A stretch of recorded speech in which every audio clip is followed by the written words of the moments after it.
Besok cuma sedikit sama itu sudah dari buku di HP ku. Baikku.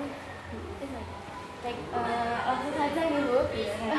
Yang pertama, bagaimana menurut Bu Eni pentingnya penguasaan konsep bilangan dan geometri bagi siswa SD? Ya, penguasaan konsep bagi siswa SD ya, menurut saya sangat penting karena konsep itu kan pemahaman awal anak untuk pembelajaran matematika ya, jadi memang perlu dan sangat penting. Terus bagaimana respon atau antusiasme siswa saat belajar matematika? Respon atau antusiasme siswa pada saat pembelajaran matematika ya. Terutama Bu materi bilangan dan geometri. Materi bilangan dan geometri ya. Kalau siswa sebenarnya matematika itu kan menurut siswa itu suatu momok kan Mbak ya. Suatu momok. Mereka itu kadang di saat pelajaran matematika itu kok matematika seperti. Tapi di sini saya di kelas 6 itu berusaha mengajar agar anak-anak itu senang matematika ya. Jadi ketika pembelajaran saya berusaha menyenangkan, terus kemudian berusaha bagaimana menggunakan media yang anak-anak itu biar tertarik, sehingga ketika mau pembelajaran matematika antusias mereka tertarik pelajaran gitu. Terus menurut Ibu itu ketika pembelajaran menggunakan modul sendiri? Iya, kalau modul ajar itu memang kita membuat sendiri belajar matematika untuk mengajarkan setiap harinya itu. Terus bagaimana Ibu merencanakan pembelajaran bilangan dan geometri agar sesuai dengan TP dan TP yang bilangan buat? Bilangan geometri, materi bilangan dan geometri ya. Cara membuat modulnya itu yang pertama kita harus melihat karakteristik siswanya, kemudian karakteristik materinya yang mau perlu kita ajarkan, kemudian tujuan pembelajaran yang mau kita capai itu apa. Jadi hal-hal yang perlu dipertimbangkan itu terlebih dahulu, baru nanti kita membuat modul ajarnya. Terus bagaimana Ibu menyesuaikan materi dengan tingkat kemampuan siswa yang berbeda? Iya, menyesuaikan materi dengan tingkat kemampuan siswa yang berbeda-beda. Berarti kan mengarah kepada kesiapan belajar anak ya. Nah, karena tingkat kemampuan yang berbeda-beda, penyusunan materi pun juga harus berdasarkan tingkat kesulitannya. Ada yang mudah, sedang, dan ada yang sulit ya, dengan tingkat materi yang sulit. Berarti dikelompokkan siswanya? Ya kita kelompokkan siswanya berdasarkan tingkat kemampuan siswa tersebut. Sebelum pembelajaran memang harus kita petakan terlebih dahulu ya, menggunakan asesmen diagnostik awal dulu. Terus apa saja kesulitan yang paling sering dialami siswa saat mempelajari bilangan dan geometri dan penyebabnya Bu? Ya, kalau bilangan itu yang sulit ketika pembelajaran itu adalah bilangan bulat, negatif, positif. Ya, kalau positif bisa ya, yang bilangan bulat negatif itu biasanya anak-anak banyak yang kesulitan untuk mengkonkretkan pemahaman siswa. Karena ada negatif itu loh ya itu. Kalau untuk materi geometri bangun ruang yang sangat sulit itu menghafalkan rumusnya. Kalau dulu ya volume, luas itu kan kecerdasan anak kan berbeda-beda. Itu yang banyak anak-anak itu tidak hafal. Terus bagaimana cara Ibu memperkenalkan konsep bilangan cacat dan bilangan bulat pada siswa? Ya, bilangan cacat dan bilangan bulat, cara menerapkannya sebenarnya kita harus mengacu pada teori pembelajaran matematika. Kalau saya cenderung memilih teorinya Brenner ya, mulai dari tahapan enaktif, ikonik, dan simbolik. Jadi yang pertama anak-anak diberi tindakan dulu, diajak berbuat atau melakukan aktivitas, kemudian baru kita memperkenalkan secara visual pakai gambar, baru ke simboliknya, ke konsep matematikanya. Misalkan setengah ditambah setengah itu baru mengarah ke konsepnya, ke simboliknya gitu. Langkah cara penerapannya. Kalau kesulitan yang biasa dialami ketika belajar operasi bilangan, penjumlahan, pengurangan, perkalian, pembagian, pecahan, atau divisi, kesulitannya itu biasanya di apa? Yang sulit itu di pecahan Oh, ya. pecahan. Baik itu pecahan biasa maupun di desimal. Itu anak-anak kadang agak sulit arah ke situ. Nah, cara Ibu memperkenalkan materi itu gimana? Materi pecahan ya seperti yang saya sampaikan tadi, kita menggunakan teorinya Brenner yang melakukan 3 tahap itu. Yang pertama kita memang ajak berbuat atau melakukan tindakan, atau kita buat apa ya, mereka itu seolah-olah ikut nyata dalam aktivitas belajar dulu, baru nanti kita gambarkan simbol, kita gambarkan visualnya. Misalkan satu semangka dibagi menjadi 4 anak, kita ajak dia menggunakan barang nyata dulu, satu semangka dibagi beberapa anak, kemudian baru nanti setelah itu kita gambarkan visualisasi dari semangka itu di papan tulis. Misalkan semangka setengah ditambah setengah ya. Kalau anak-anak tidak kita kenalkan dari barang nyata kemudian ke gambar langsung ke setengah tambah setengah ya, itu kan banyak yang bingung ya. Maka dari itu pertama kita ajak dulu anak-anak aktivitasnya, kemudian kita gambarkan, setelah itu baru kita masukkan ke simbolnya, setengah ditambah setengah berapa. Dari pemahaman yang pertama dikonkretkan tadi yang dari gambar setengah tambah setengah menjadi satu, bila digabung, itu untuk yang pecahan Mbak ya, itu cara pembelajarannya. Jadi harus kreatif ya guru. Iya, cuma kan saya kalau matematika berpikir benda-benda apa ya, media apa yang perlu kita gunakan dulu ya, karena menanamkan konsepnya itu yang sulit. Nah, apakah siswa sering keliru menentukan nilai tempat atau mengurutkan bilangan besar? Ini kan kelas 6 tentang pecahan desimal, ya. Kalau kelas rendah saya nggak ya, ini yang materi saya itu mengurutkan pecahan dan pecahan desimal. Kita mengurutkan pecahan itu banyak yang kesulitan karena materi pecahan itu kan sulit. Bagi anak-anak yang sudah paham itu nggak ada masalah, ketika mengurutkan pasti benar. Tetapi bagi mereka yang anak-anak yang level sedang dan kurang, mengurutkan pecahan kan mengalami kesulitan, apalagi nanti harus menyamakan penyebutnya terlebih dahulu ya. Ini yang memang kesulitan untuk nilai tempat, terutama desimal per 10 per 100 itu kan juga sulit untuk memahamkan mereka gitu. Terus cara mengatasinya saya yaitu tadi pakai 3 tahapan tadi ya, 3 tahapan ya. Terus untuk baru nanti ke simbol matematikanya saya buatkan tabel nilai tempat. Itu pun kita harus kan pertama nggak harus bisa, dia harus mengulang-ulang kan gitu, butuh waktu untuk pemahaman matematika ya. Terus bagaimana kemampuan siswa dalam menyelesaikan KPK dan FPB? KPK dan FPB kelipatan sama faktor ya. Ini kita memang anak-anak harus paham dulu perkalian dan pembagian. Kalau tidak paham konsep perkalian dan pembagian masuk ke materi FPB dan KPK ini sulit. Kesulitan. Terus bagaimana kemampuan siswa dalam membandingkan, mengurutkan dan mengoperasikan pecahan desimal? Iya. Anak-anak itu kadang kesulitan di situ ya. Cuma sebagai guru kita harus memiliki trik. Yang pertama memang cara mengajar kita itu memang dari mudah ke yang sulit, yang mudah sedang ke yang sulit. Kita beri contoh yang mudah dulu. Ya, yang pertama kita mengarah ke pembelajaran tadi yang benar tadi ya. Mungkin pakai soal cerita, bermain peran anak-anak mana, ketinggian mana yang dari kecil, sedang, tinggi, dari ketinggian anak-anak bisa atau berat badan anak gitu.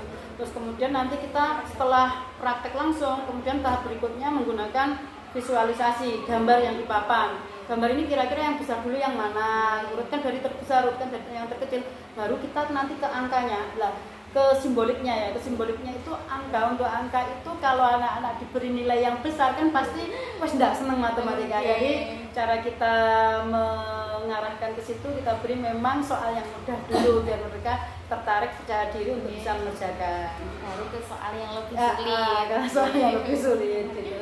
Terus adakah contoh permainan atau aktivitas yang ibu gunakan untuk melatih pemahaman bilangan? Yaitu tadi ketinggian, terus berat badan. Ya itu biasanya saya gunakan untuk penerapan langsung ya. Jadi ke dunia anak dulu, anak yang disentuh. Atau mungkin nanti ke biasanya hobi juga gitu, untuk nanti arah rasio, arah apa itu ke situ pakai hobinya anak-anak. Lanjut Ibu, untuk kesulitan apa yang paling sering dialami siswa pada materi geometri? Geometri bangun ruang, yaitu menghafalkan rumus volume, luasnya bangun ruang itu kan sulit, luas permukaan seperti itu. Cuma untuk yang tahun ini kita menggunakan Furmer itu lebih sederhana materinya, jadi nggak terlalu mengarah ke soal-soal yang butuh hafalan rumus ya, cenderung kepada soal-soal numerasi. Kalau yang sekarang ya, yang sekarang. itu yang kelemahan di geometrinya. Geometri. Saat belajar geometri bagian mana yang tadi ya volume keliling itu ya. Luas permukaan itu yang sulit dihafalkan anak-anak. Berarti harus menghafal ya mereka. Iya, yang diharapkan kan mereka hafal rumusnya. Cuma tergantung kita cara penerapannya bagaimana. Mau ke arah kita beri benda konkret nyata dulu, mengukur luas permukaannya bagaimana. Tetapi nanti arahnya anak-anak kan harus bisa dari rumus itu gitu loh. Apakah siswa mampu mengkonstruksi atau mengurai bangun ruang? Bisa, kalau mengurai bisa. Ya misalnya bangun ruang kubus kita uraikan melalui jaring-jaring itu ya bisa. Atau kubus itu tersusun dari beberapa kubus kecil-kecil, nanti dapat diuraikan seperti itu. Kalau menguraikan bisa. Pernah praktek langsung? Pernah praktek langsung. Sejauh mana teknologi, misalnya aplikasi atau video animasi membantu dalam belajar? Ya sangat membantu karena media audiovisual atau teknologi itu kan membantu pemahaman siswa ya, memudahkan juga ya. Kita nggak perlu benda nyatanya tapi dari visualisasinya itu bisa membantu. Cuma praktek langsung dengan visualisasi itu kan lebih hasil belajarnya kan lebih bagus praktek langsung gitu ya gitu. Terus media atau alat peraga apa yang biasanya digunakan dalam belajar bilangan dan geometri? Bilangan dan geometri. Kalau bilangan media yang digunakan benda-benda konkret ya, misalkan kita membahas tentang pecahan, ya benda nyatanya itu kita bawa. Kalau geometri mengenai bangun ruang, ya kita membawa bangun ruangnya, terus kemudian nanti kita ajak anak membuat bangun ruangnya melalui jaring-jaring bangun ruang, kita susun menjadi bangun ruang. Terus ya seperti itu yang kita gunakan medianya. Terus metode atau strategi yang biasanya Ibu gunakan saat materi bilangan dan geometri? Metodenya yang pertama, yang terpenting bagi saya adalah demonstrasi atau praktek langsung. Baru nanti penugasan, ceramah, diskusi itu kita tetap kita masukkan metode yang digunakan. Berarti Bu ini sering kalau pembelajaran pakai kelompok, dikelompokkan? Tergantung nanti dari materinya ya. Tetapi kan kita berusaha di setiap pembelajaran itu kan ada diskusi kelompok untuk kolaboratifnya, untuk komunikatifnya anak-anak, kan perlu kita usahakan arah ke situ. Terus menurut Ibu strategi yang paling efektif untuk menghubungkan konsep bilangan dan geometri dalam kehidupan sehari-hari? strategi pendekatan. RMI, Realistic Mathematical Education itu pakai RMI kan menurut saya itu bisa ya. RMI. Terus apakah ada upaya khusus untuk dilakukan yang dilakukan sekolah, misalkan remedial, bimbingan tambahan atau pengawasan media untuk mengatasi permasalahan siswa dalam matematika? Iya, ada remedial, ada bimbingan khusus juga ada. Di kelas 6 itu kan arahnya ujian nasional, berarti kan kita mengharapkan anak-anak mendapat nilai maksimal ya. Terus akhirnya kita adakan program tambahan khusus pelajaran matematika di luar jam. Terus bagaimana Ibu mengetahui siswa sudah mencapai tujuan pembelajaran atau belum? Yang sudah mencapai tujuan pembelajaran kita lakukan pengayaan. Ya, jadi anak ini sudah mampu di level ini. Bagaimana kalau saya adakan pengayaan level di atasnya, seperti itu. Yang bagi yang tidak bisa kita lakukan remedial. Ya, remedial berarti mengulang materi yang dia memang belum mampu. Kita tanyakan apa yang kesulitannya. Terus kemudian kita mengajar kembali. Kalau remedial itu kita ajar kembali anak-anak yang khusus itu, baru nanti kita lakukan evaluasinya. Terus penilaian yang Ibu gunakan untuk mengetahui hasil belajar siswa? Ya, penilaian yang dilakukan yaitu pertama kan penilaian diagnostik ya, penilaian awal. Kemudian ketika proses pembelajaran seperti itu dan di akhir pembelajaran. Evaluasi. Iya, evaluasi. Nanti yang terakhir adalah pembelajaran akhir yang untuk sumatifnya itu. Ya. Terus bagaimana menurut Ibu hasil belajar peserta didik pada materi bilangan dan geometri? Materi bilangan dan geometri untuk materi pecahan, itu cenderung rendah karena iya saya menyadari bahwa karakteristik anak-anak kan bermacam-macam. Ada yang mereka suka matematika atau memiliki intelijensi matematik ya, sehingga memang benar-benar suka matematika. Tapi kebanyakan di kelas 6 kelas C ya, khususnya kelas C itu banyak cenderung sekali yang arahnya bukan ke matematika senengnya. Yang suka matematika itu rata-rata sekitar untuk anak level yang bisa ya itu sekitar 12 anak dari 28 ya 12 anak. Lah 12 anak itu levelnya kan tidak level tinggi juga. Jadi dari 12 anak itu yang biasanya mendapat nilai 100 itu sekitar 3 sampai 4 anak. Tapi setelah itu 90 80 ya. Tapi itu masuk kategori anak yang bisa itu 12 anak. Apakah selama proses pembelajaran matematika sudah sesuai dengan kriteria yang diharapkan? Ya kadang ada yang sesuai, kadang yang enggak. Jadi ya harus ada remedial dan juga harus ada pengayaan juga. Tadi yang geometri hasil belajarnya gimana, Bu? Geometri hasil belajarnya cenderung bagus. Oh, bagus ya. Kalau geometri. Karena untuk materi yang sekarang itu geometri nggak sesulit yang dulu sebelum Kurmer. Karena lebih sederhana. Kalau dulu sebelum Kurmer mencari luas permukaan bangun ruang, kemudian volume bangun ruang itu yang sangat sulit. Apalagi mencari luas permukaan bangun ruang. So balok luas permukaannya kan harus menghitung semua. Terus kemudian prisma itu yang sangat sulit. Nilainya biasanya rendah itu. Berarti kalau skala Kurmer itu lebih ke apa, Bu, kalau geometri? Lebih sederhana bangun ruangnya, ciri-cirinya seperti itu. Ciri-ciri. Untuk volume luas permukaan jarang ada soal seperti itu. Kalau volume hanya sedikit lah, soalnya nggak kayak dulu. Kayak dulu itu luas permukaan, volume, gabungan dari bangun ruang seperti itu yang harus kita selesaikan permasalahannya. Lebih enak. Karena lebih sederhana. Menurut Ibu, apakah fasilitas siswa lebih banyak disebabkan oleh pemahaman konsep atau keterampilan hitungnya atau motivasi belajarnya? Kalau menurut saya ya ketiga-tiganya. Karena satu motivasi belajar itu arahnya ke dukungan motivasi internal ya, dari diri sendiri dan juga dari orang tua. Ya motivasi belajar kalau dari rumah mereka tidak siap untuk belajar, saya rasa juga mempengaruhi kesulitan belajar. Terus kemudian yang kedua, faktor tadi motivasi sama pemahaman konsep, keterampilan hitung. Keterampilan hitung itu kan nggak semua anak memiliki keterampilan hitung. Bila mereka memiliki intelijensi matematika, berarti keterampilan hitungnya kan bisa, gitu loh. Jadi juga berpengaruh juga. Yang terakhir adalah guru ya tadi ya. Guru saya taruh yang terakhir karena sebenarnya guru itu kan berusaha anak-anak itu mencapai tujuan pembelajaran. Cuma faktor guru juga berpengaruh bila mana metode, media dan strategi juga tidak tepat digunakan. Jadi tiga-tiganya menurut saya sangat berperan penting juga berpengaruh dalam anak-anak mengalami kesulitan belajar. Menurut Ibu, bagaimana sebaiknya kami sebagai calon guru SD mengembangkan kreativitas dalam mengajar bilangan dan geometri? Untuk mengembangkan ya, yang pertama adik-adik kan sudah belajar teori matematika di kampus. Nanti bisa diterapkan ketika praktek di lapangannya. Oh, saya dapatnya teori matematika itu teorinya benar, teorinya siapa lagi kan banyak. Modelnya misalkan RME, model lagi yang lain kan banyak, konstruktivisme yang lain kan juga banyak. Nah, baru diterapkan ketika nanti PPL atau ketika mikroteaching terapkan. Apakah teori yang saya dapat di kampus itu ketika diterapkan di sekolah itu benar-benar berhasil untuk anak. Jadi menerapkan teori dengan praktek langsung. Kemudian yang kedua, pengalaman mengajar memang diperlukan. Jadi mengapa ada PPL itu kan memang perlu pengalaman ketika mengajar. Terus kemudian cari-cari sumber informasi yang sekarang. Jadi pembelajaran yang sekarang cari di internet lah. Matematika mungkin yang paling tepat apa? Atau hasil penelitian terdahulu.